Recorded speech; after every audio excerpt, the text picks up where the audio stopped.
আসসালামু আলাইকুম ওয়া রাহমাতুল্লাহ। ইমনুর ইসলামী ওয়ার্ল্ডে আপনাদের সকলকে স্বাগতম। শুরু করছি বিষয়ভিত্তিক হাদিস সমূহ বিশেষ পাঠ পর্ব 10। আজকের আলোচ্য অধ্যায় আমল ও নেকি। আলোচ্য বিষয় আমলের ফজিলত এবং অধিক পছন্দনীয় আমল। আউযু বিল্লাহি মিনাশ শাইতানির রাজিম। বিসমিল্লাহির রহমানির রহিম। আমলের ফজিলত। সহিহ বুখারী হাদিস 42 নং।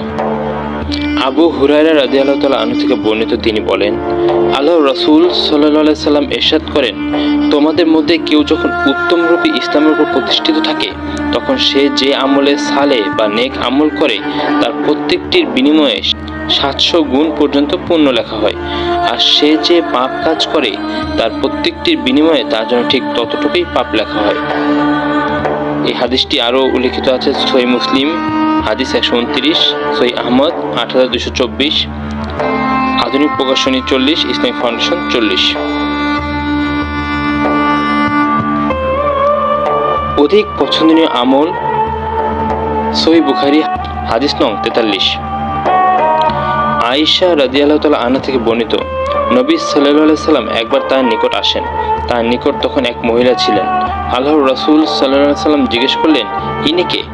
আয়েশা রাদিয়াল্লাহু তাআলা আনহা উত্তর দিলেন, অমুক মহিলা। এই বলে তিনি তার সালাতের উল্লেখ করলেন। আল্লাহর রাসূল সাল্লাল্লাহু আলাইহি সাল্লাম বললেন, থামো, তোমরা যতটুকু সামর্থ্য রাখো ততটুকুই তোমাদের করা উচিত।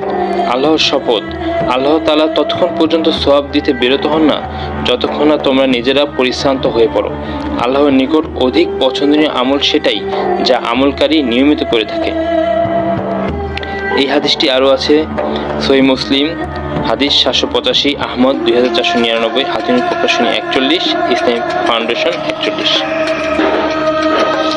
আলহামদুলিল্লাহ,